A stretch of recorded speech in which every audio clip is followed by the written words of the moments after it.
Programang ito ay rated SPG. Striktong patnubay at gabay ng magulang ang kailangan. Maaaring may masiselang tema, lengguwahe, karahasan, sexual, horror o droga na hindi angkop sa mga bata. Nalagay sa panganib ang buhay ni Lynette. Alamin natin. Welcome back sa aking channel. Mga kaganapan sa abot kamay na pangarap. Napaka-intense nga ng mga kaganapan sa abot kamay na pangarap. Isang araw na naman ang lumipas. Pumasok na si Annalyn sa Apex. Dumiretso siya sa klinik ng Daddy Robert niya. Kasama si Lynette. Napag-usapan nila ang ginawa ni Zoe sa kanya ng baby shower ng anak ni Doktora Menor. Hiyang-hiya daw si Annalyn sa nangyari dahil nasira nila ang dapat masayang baby shower nila Doktora Menor. Pero dahil sa paghihiganti sa kanya ni Zoe ay nagulo na lang ito. At ang masama pa nga ay pilit daw dinideny ni Zoe na intensyon niya talaga na isubsob si Annalyn. Habang nag-uusap sila, biglang dumating si Zoe. Sinabi niya kay Annalyn, "Late na pala ako. Nakapagsumbong ka na pala, Annalyn." Sinabi ni Robert na hindi nagsumbong si Annalyn, Zoe. Sinabi ni Zoe na magsumbong man o hindi, she's telling her side of her story. Tapos ako na naman ang masama. Sinabi din ni Zoe na kaya feeling mo ginagantihan kita kasi kinakain ka na ng konsensya mo dahil sa ginawa mo kay Dax at sa anak ko. Pinigil siya ni Robert. Pinilit siyang pakalmahin nito at pigilan sa mga sinasabi niya pero hindi pa rin nagpapigil si Zoe. Kaya naman dahil hindi na nagustuhan ni Lynette lahat ng pinagbibintang ni Zoe kay Annalyn, pinigilan niya ito na makalabas. Hinawakan niya sa braso si Zoe para mapigilan. Nagulat naman sila sa ginawa ni Lynette. Gigil na gigil si Lynette kay Zoe. Sinabi niya kay Zoe na mag-sorry ka ngayon kay Annalyn. Nagimbal sila sa ginawa ni Lynette.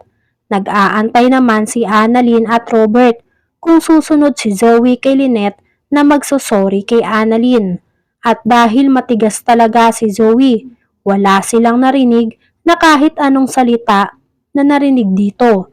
Kaya binitawan na ni Lynette si Zoe. Sinabi niya na lang kay Zoe na kung ayaw mong mag-sorry kay Annalyn, o sige, pero pwede ba tratuhin mo ng maayos yung anak ko dahil ikaw lang yung iniisip niya. Sumagot naman si Zoe, talaga? Ako yung iniisip niya? Baka nakakalimutan mo. Siya ang dahilan kung bakit namatay si Dax at ang baby ko. Dito nga ay napuno na ng tuluyan si Lynette. Pinagsabihan niya si Zoe. Walang kasalanan si Annalyn.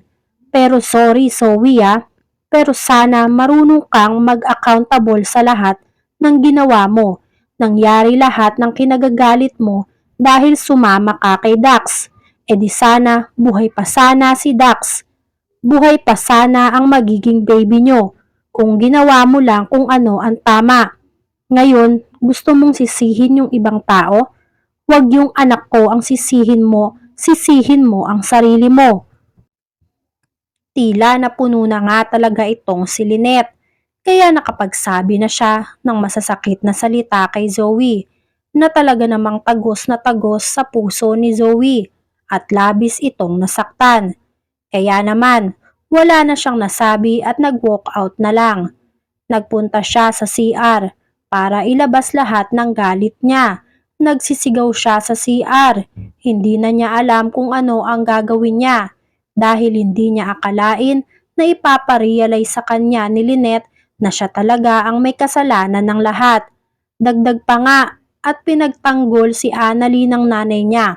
Samantalang siya ay wala ng tagapagtanggol. Kaya inis na inis si Zoe. Sinundan ni Robert si Zoe pero hindi na niya ito naabutan. Bumalik si Robert kila Annalyn. Nagsorry siya kay Lynette. Doon nga sa nangyari dahil siguro sa pinagdadaanan ni Zoe kaya naging ganun daw ulit ang ugali nito at bumalik na siya sa pagkamaldita niya na wala nang iniisip kundi ang sarili niya kahit makasakit na siya ng ibang tao. At dahil nga sa sukdulan na ang galit ni Zoe sa mag-inang Annalyn at Lynette, si Lynette ang paghihigantihan nito para maramdaman daw ni Annalyn kung paano mawala ng mahal sa buhay. Nagplano si Zoe ng bagong kasamaan na gagawin niya kay Lynette para makaganti dito kay Annalyn. Kailangan daw mawala ni Lynette sa mundo at sa buhay ni Annalyn para maramdaman niya kung paano mawala ng isang mahal sa buhay at paano maiwang mag-isa.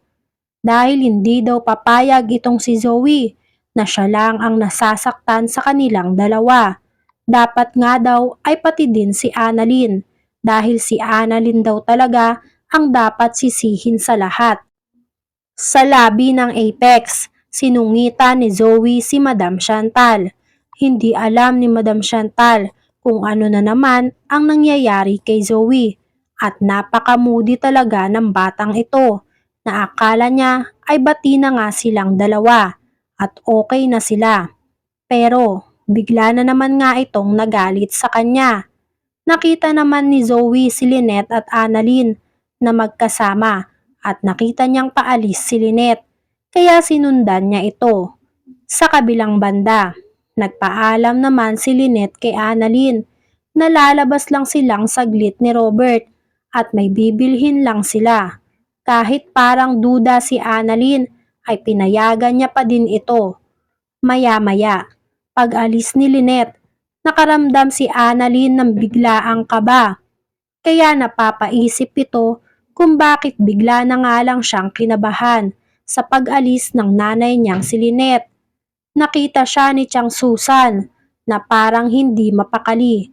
Kaya tinanong siya nito kung ano ba ang nangyayari sa kanya at kung bakit parang ang lalim ng iniisip ni Annalyn. Nakakaalis nga lang naman daw ng nanay niyang si Lynette.